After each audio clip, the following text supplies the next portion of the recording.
नमस्कार, सबसे बड़ा सवाल देख रहे हैं और मैं हूं आपके साथ दिव्या सिंह। इजराइल और ईरान के बीच जंग की आहट से पूरी दुनिया टेंशन में है। ईरान ने इजराइल पर 180 से ज्यादा मिसाइलें दागी। उसका दावा है कि 90% मिसाइलें सटीक निशाने पर लगी, लेकिन ईरान के इस हमले में अब तक कोई बड़ा नुकसान होने की खबर नहीं है। हमले के बाद इजराइल के प्रधानमंत्री नेतन्याहू ने कहा है कि ईरान ने बड़ी गलती कर दी है और उसे इसका अंजाम भुगतना भी पड़ेगा। वहीं इस जंग के बीच भारत भी अलर्ट हो गया है। राजधानी दिल्ली में स्थित इजरायली दूतावास की भी सुरक्षा बढ़ा दी गई। साथ ही अब्दुल कलाम रोड को बैरिकेड लगाकर बंद कर दिया गया है। विदेश मंत्रालय ने भी इसको लेकर अपना बयान जारी किया और कहा कि हम पश्चिम एशिया में सुरक्षा स्थिति के बिगड़ने से बहुत चिंतित हैं और सभी पक्षों से संयम बरतने और नागरिकों की सुरक्षा की बात दोहराते हैं। सभी मुद्दों का समाधान बातचीत और कूटनीति के माध्यम से किया जाना चाहिए। ऐसे में बड़ा सवाल यह है कि ईरान और इजराइल के बीच छिड़ी इस जंग से भारत पर क्या असर होगा। इसी पर चर्चा के लिए मेरे साथ स्टूडियो मौजूद हैं कैपिटल टीवी के editor in chief doctor Manish Kumar. Doctor साहब, स्वागत है आपका। धन्यवाद। इस जंग का भारत पे क्या कोई असर होगा? बहुत असर होने वाला है। अभी आप देखिए, यूक्रेन और रूस के बीच जब युद्ध शुरू हुआ तो India was not directly involved जी, लेकिन इस क्राइसिस को हमने अपॉर्चुनिटी में कन्वर्ट किया। मोदी सरकार ने उससे फ़ायदा उठाया। हमने वहाँ से तेल जो है इंपोर्ट किए सस्ते दामों पे। ईरान और इजराइल दोनों ही इनडायरेक्टली हिंदुस्तान के साथ जुड़े हुए हैं। ईरान से हमें तेल आता है तमाम बंदिशों के बावजूद, और इजराइल हमारा एक वेल टेस्टेड मित्र है। अब मामला इतना पेचीदा है कि इस पूरे वॉर के दौरान आप कभी ये मत सोचिए कि किस देश की तरफ से क्या कहा जा रहा है। ध्यान हमारा होना चाहिए कि कौन क्या कर रहा है। ईरान ने क्या किया और ईरान ने क्यों किया, इसको पहले समझना जरूरी है। ईरान जो है अब तक इजराइल के साथ जो लड़ रहा था वो दरअसल अपनी प्रॉक्सी से के जरिए लड़ रहा था। ये हिजबुल्लाह कौन है? जो पाकिस्तान के लिए लश्कर तोयबा है, जैसे मोहम्मद है। एक आतंकी संगठन है, लेकिन उसको चलाता कौन है? मास्टर कौन है उसका? आका कौन है? तो पाकिस्तान है। ठीक उसी तरीके से चाहे वो हुती हो, चाहे वो हमास हो, चाहे वो हिजबुल्लाह हो, ये सब के सब ईरान के टटपुंजिए हैं। ईरान उन्हें सप्लाई देता है, ईरान उन्हें पैसे देता है, ईरान उनकी मदद करता है, ईरान उनको तमाम असला बारूद देता है। तो हुआ ये कि हमास को हमने खत्म कर दिया और उसके चीफ को घर में घुस के मारा। फिर हिजबुल्लाह को पूरा वाइप आउट कर दिया। ईरान ने कुछ नहीं कहा, बयानबाजी देता रहा कि हम इजराइल के ऊपर हमला करेंगे, ये करेंगे, वो करेंगे। फिर यमन में भी जाकर के हुती के ऊपर इजरायलियों ने बॉम्ब मार दिया। तो हो ये रहा है कि सडनली जो ईरान के अंदर सरकार है, कोई पॉपुलर सरकार नहीं है, उनकी जो लेजिटिमेसी है वो दांव पे आ गई। कोई ऐसा नहीं है कि भाई, जैसे आप देखिए हिंदुस्तान ही है, पुलवामा हुआ, उरी हुआ, हमने सर्जिकल स्ट्राइक किया। क्यों किया? क्योंकि सरकार को अपनी साख बचानी है। आप अब तक कहते आए कि देखिए मुंबई में हंगामा, मुंबई में पाकिस्तानियों ने आकर के इतने लोगों को मार दिया, आपने कोई एक्शन नहीं लिया। जब आप बार बार ये बात कहते हैं, आपका पूरा पॉलिटिक्स जो है उसी पे आधारित है ईरान के अंदर कि आप हर दिन इजराइल को गाली देते हैं और इजराइल आपके घर में घुस के मार रहा है लोगों को, तो आपको तो एक्शन लेना पड़ेगा। अब क्या एक्शन लिया है? वो ये कह रहे हैं ईरान वाले कि हमने बदला लिया है, हमने बदला लिया है। जो हमास चीफ को हमारे घर के अंदर मारा और ये नजरुल्लाह को जो आपने मारा, उसका हम बदला ले रहे हैं। It is not a declaration of war. आपने ये जो ऑलरेडी चल रहा है उसको एस्केलेट कर दिया। 180 के आसपास मिसाइल मारा गया। इस प्रपंच में मत जाइए, ट्विटर के ऊपर, सोशल मीडिया के ऊपर वो ईरान के सब चमचे हिंदुस्तान के अंदर भी बैठे हुए हैं, इस्लाम के नाम पे वो अफवाह फैलाएंगे। जैसे कल खबरों में चल रहा था, और पता नहीं टीवी वाले भी क्यों चला देते हैं, कि हमास के हेडक्वार्टर को जो है वो मार दिया गया। बहुत इंपॉर्टेंट जगहों के ऊपर जो है मिसाइल मारा गया, मिसाइल चले हैं, लेकिन कई सारे चीजों को, कई सारे मिसाइल्स को आसमान में ही इंटरसेप्ट कर लिया गया।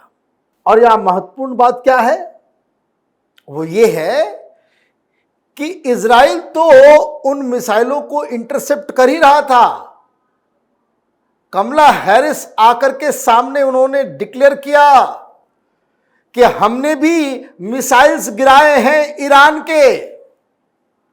मतलब अमेरिका ऑलरेडी इसके अंदर आ गया। क्या कहा गया अमेरिका के द्वारा कि ये जो ईरान की तरफ से कार्रवाई है वो गलत है, हम इजराइल के साथ हैं। ये डिक्लेरेशन फ्रांस की तरफ से भी आ गया, यूके की तरफ से भी आ गया। यूके के प्राइम मिनिस्टर ने बहुत ही स्ट्रांगली वर्डेड बातें कही है। और ये कहा जा रहा है कि भाई G7 की बैठक होगी। किस लिए होगी?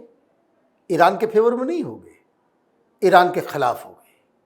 तो इजराइल तो छोड़ने वाला है नहीं। आप बॉम्ब चलाओगे तो जवाब तो देगा। क्यों विलंब हो रहा है, क्यों ये सारी चीजें हो रही है?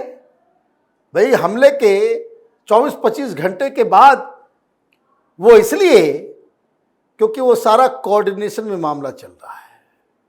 फ्रांस से भी कुछ चीजें आ रही हैं, अमेरिका से भी आ रही हैं, और ये बताया जा रहा है कि ईरान को घेरने के लिए नेवल फोर्सेस, चाहे वो यूके का हो, फ्रांस का हो, अमेरिका का हो, नाटो अब इसके अंदर जो है वो एंट्री मारेगा।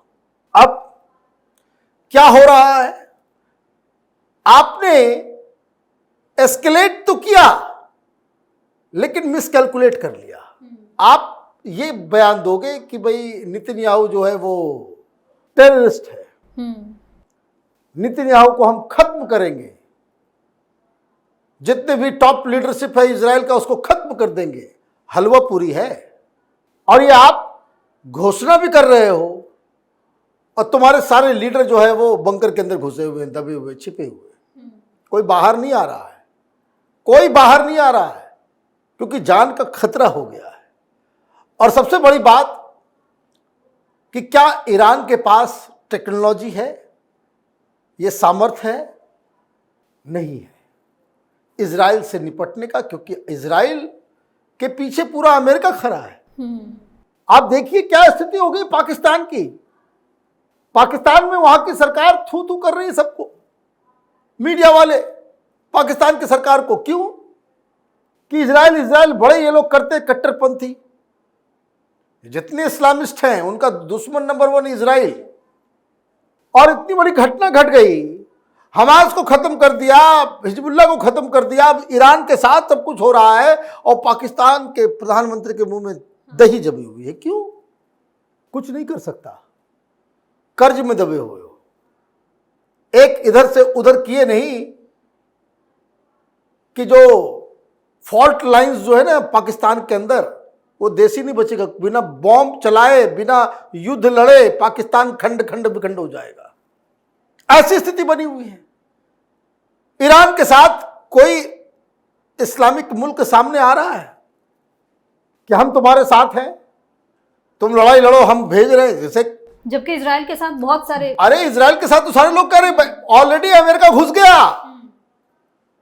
जब अमेरिका ये कह रहा है ऐलानिया कि हमने बहुत सारे जो मिसाइल्स जो थे ईरान के, उसको हम लोगों ने इंटरसेप्ट किया। तो ये तो अपने आप में बता रहा है कि हम एक वर्ल्ड वॉर की तरफ बढ़ रहे हैं। हिंदुस्तान का क्या है? हिंदुस्तान इस जंग में प्रधानमंत्री मोदी ने परसों ही क्लियर कर दिया, परसों ही क्लियर कर दिया। ये बात उन्होंने यूएन में भी क्लियर कर दिया। फोन पे प्रधानमंत्री मोदी और नेतन्याहू की बातचीत भी हुई जी। बाकी विदेश मंत्रालय तो वो तो शांति और ये सब करता रहेगा, लेकिन एक बयान से इंडिया का स्टैंड बड़ा क्लियर नजर आ रहा है। और वो बयान क्या है कि आज के दौर में आतंकवाद का कोई स्थान नहीं है, कोई जगह नहीं है आतंकवाद का। तो आतंकवादी कौन है? इजराइल तो नहीं है, हिजबुल्लाह है, हुती है, हमास है और उसको समर्थन करने वाले लोग हैं। तो स्थिति ईरान के लिए बड़ी विचित्र होने जा रही है। लेजिटिमेसी सरकार की खत्म हुई है और वहां पे अगर इजराइल के साथ फुल फ्लेजेड लड़ाई होती है तो बहुत ज्यादा चांसेस है कि वहां की सरकार वहां के लोगों के द्वारा बदल दिया जाए। ये बात आप समझिए कि ईरान के लोग ही वहां की सरकार के खिलाफ खड़े हो जाएं। ये मत भूलिए कि वहां जब इस्लामिक रेवोल्यूशन हुआ, तथा कथित खुमैनी जब वहां पे सत्ता में आ गए, उससे पहले ईरान और इजराइल के बीच बहुत अच्छे रिश्ते थे, बड़े अच्छे रिश्ते थे। तो वहां की जनता भी त्रस्त है। आप देखिए कि किस तरह से महिलाओं के खिलाफ वहां पे अत्याचार होता है, किस तरह से बीच में आपने 1 साल 1.5 साल पहले यह खबर देखी होगी कि ईरान में महिलाएं जो है अपने हिजाब को वो जला रही थी, प्रोटेस्ट चल रहा था। लेकिन है क्या, वहाँ पे डेमोक्रेसी नहीं है, वहाँ पे लोगों की आवाज़ को, वहाँ पे फ्री मीडिया नहीं है, तो बहुत सारी चीज़ें हो रही। तो एक ऐसा वॉर, एक ऐसी राह पे ईरान चल पड़ा है जिसमें नुकसान इजराइल का तो ये लोग कर नहीं पाएंगे, लेकिन ईरान को बहुत बड़ा खामियाजा भुगतना पड़ेगा। बहुत बहुत धन्यवाद सर तमाम जानकारी के लिए। धन्यवाद। तो ईरान और इजराइल के बीच छिड़ी जंग खतरनाक रूप लेता जा रहा है। दोनों में से कोई भी पीछे हटने को फिलहाल तैयार नहीं है। ईरान की तरफ से हमले के बाद इजरायली सेना ने साफ कर दिया है कि सही वक्त और सही जगह चुनकर जवाब दिया जाएगा। वहीं भारत इस मामले पर दोनों देशों से शांति की अपील भी कर रहा है। सबसे बड़ा सवाल भी आज के लिए इतना ही। अगर आपने अभी तक हमारे चैनल को सब्सक्राइब नहीं किया है तो सब्सक्राइब कर लीजिए, हमारे वीडियो को लाइक कीजिए, शेयर कीजिए, हमारे वीडियो पर कमेंट करके जरूर बताएं कि आपको हमारी खबर कैसी लगी। धन्यवाद।